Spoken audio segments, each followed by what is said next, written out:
Hi, my name is Familia Castro, and today I will be talking about non-coding DNA and the non-coding DNA mystery. Today's date is February 15th, 2024. So, what is the non-coding DNA mystery?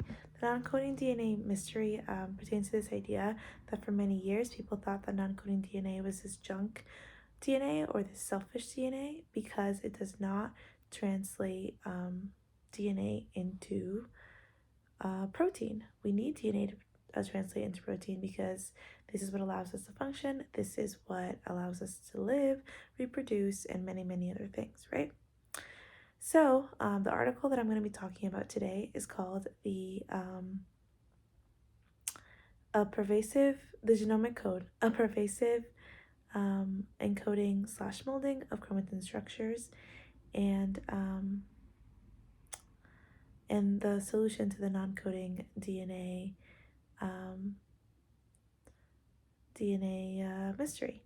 So also what I want to talk about is kind of pervasive talks about basically something being so throughout that it's kind of felt and seen everywhere and felt by everything. And that kind of pertains to the idea that I'm going to discuss soon. So basically, Bernardi, the primary investigator of this review, wants us to realize that we don't have junk and selfish DNA and that there is a role to non-coding DNA. And he kind of wants to discredit, that idea. And he did this by reviewing the genetic code and using, encoding and molding of chromatin structures and analyzing isochores. So what are isochores? Isochores are DNA segments that contain varying amounts of guanine and cytosine pairs. And he found that these isochores are characterized by two different long-range 3D structures that are based on the distribution and topology of short sequences, mold primary protein, and they define nucleosome binding as well. So what this review found is that the isochores that were GC poor, again, guanine cytosine poor, and gene poor, these had these oligo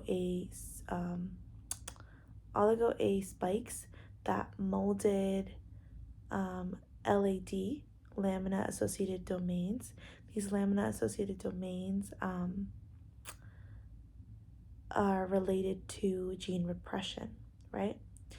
But then he found that gene rich isochores were correlated to topology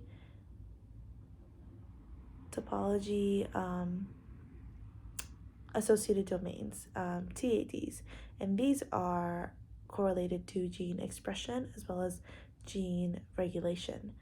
And this was found through the GC peaks, the single or multiple GC peaks containing in the isochores, right?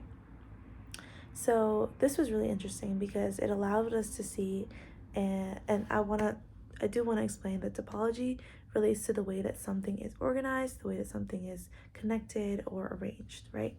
So this means that the non-coding DNA has now been found to have a correlation to DNA structure, right? And genome structure overall.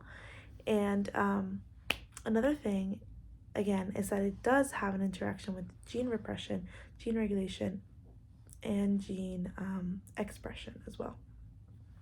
So there were three primary findings to this review.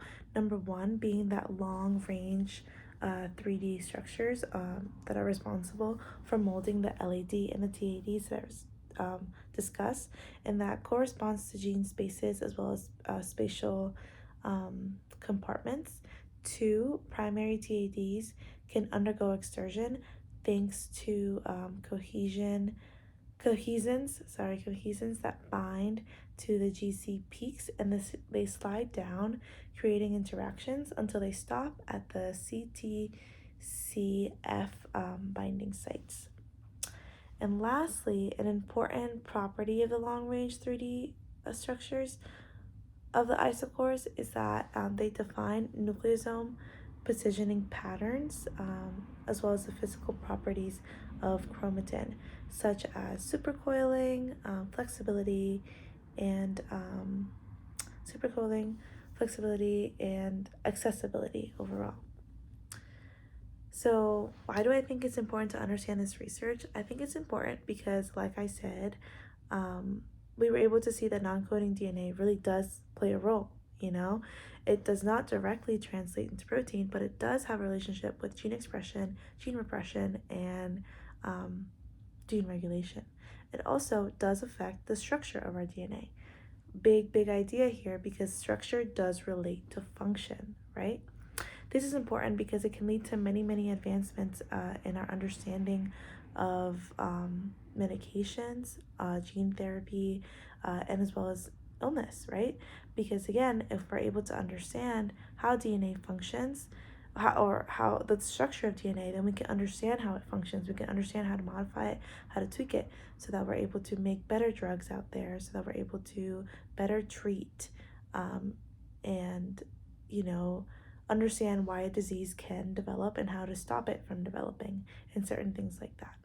So I definitely found this article to be very interesting, and I was able to learn a lot about non-coding DNA, and it did solve that mystery that it was junk or selfish DNA.